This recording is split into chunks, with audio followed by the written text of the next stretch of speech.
TDP Janasena BJP కూటమిలో టికెట్ల ముసలం చల్లారినే కనిపించడం లేదు. టికెట్ల కేటాయింపులో న్యాయం జరగలేదని ఎక్కడికక్కడ తెలుగు తమ్ముళ్లు నిరసనలు ర్యాలీలతో రోడ్డెక్కారు. టీడీపీ ప్రకటించిన ఆఖరి జాబితాపై పార్టీలో అసంతృప్తి వెల్లువెత్తింది. అభ్యర్థులను మార్చాలంటూ ఫ్లెక్సీలు చించుతూ కరపత్రాలు తగులుబెట్టారు.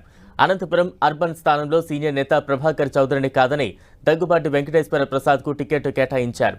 ఈ నేపథ్యంలో గుంతకల్లు అనంతపురం నియోజకవర్గాల్లో అసంతృప్తి జ్వాలలు రగులుకున్నాయి. అనంతపురం అర్బన్లో తన పేరు లేకపోవడంతో ప్రభాకర్ చౌదరి అసంతృప్తికి గురయ్యారు.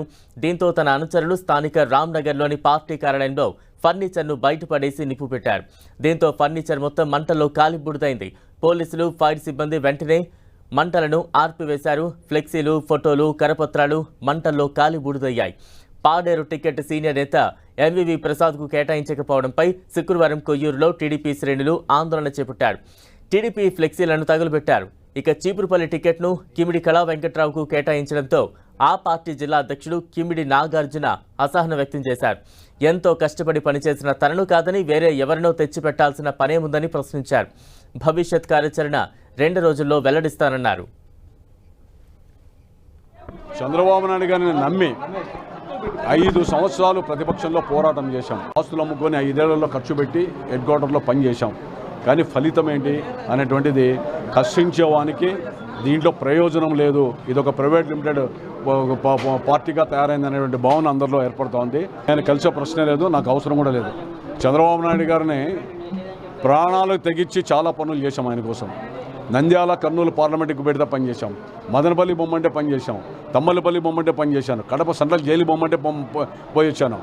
అదేవిధంగా ఎక్కడ పడితే అక్కడ ప్రతి పనికి ఆయన నన్ను వినియోగించుకున్నాడు. 5 ఏళ్లలో పనిచేసినటువంటి వ్యక్తులు ఎవరు కనపడలేదు ఆయనకి. కేవలం వ్యాపారస్తులను పిలుచుకొని వచ్చి ఇచ్చేటువంటి పరిస్థితి. ఎవడో పరిశీలకుని పంపితే ఆడ ఎమ్మెల్యే కూడా కాలేనని పట్టుకొని వచ్చి మా మీద రుద్ది వాని ద్వారా నివేదికలు తీసుకొని పోతే దీని ఏమిది?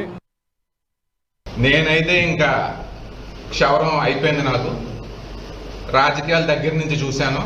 కష్టపడితే ఏదో ప్రతిఫలం ఉంటుందని చెప్పి అనుకున్నాము. గెలిపోవటముల మాట పక్కన పెడితే అందరికీ స్ఫూర్తిగా పోరాటం చేశామంటే ఏదో మంచి జరుగుద్ది అనేది అనుకున్నాము. మరి మాకు క్షవరం అయింది.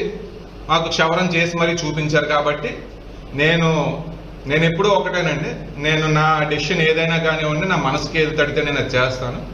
ఈ రోజు నేను రాజీనామా చేయడం అనేది జరిగింది. నాగార్జునకి వ్యక్తిగత సమస్య ఉంది, అందుకోసం అని చెప్పి సీట్ ఇవ్వలేదు అని చెప్పేసి డైలాగ్ అంటే అనేవచ్చు. అయితే అది చేస్తే నేను కూడా మాట్లాడాల్సిన కొన్ని ఉంటాయి. అది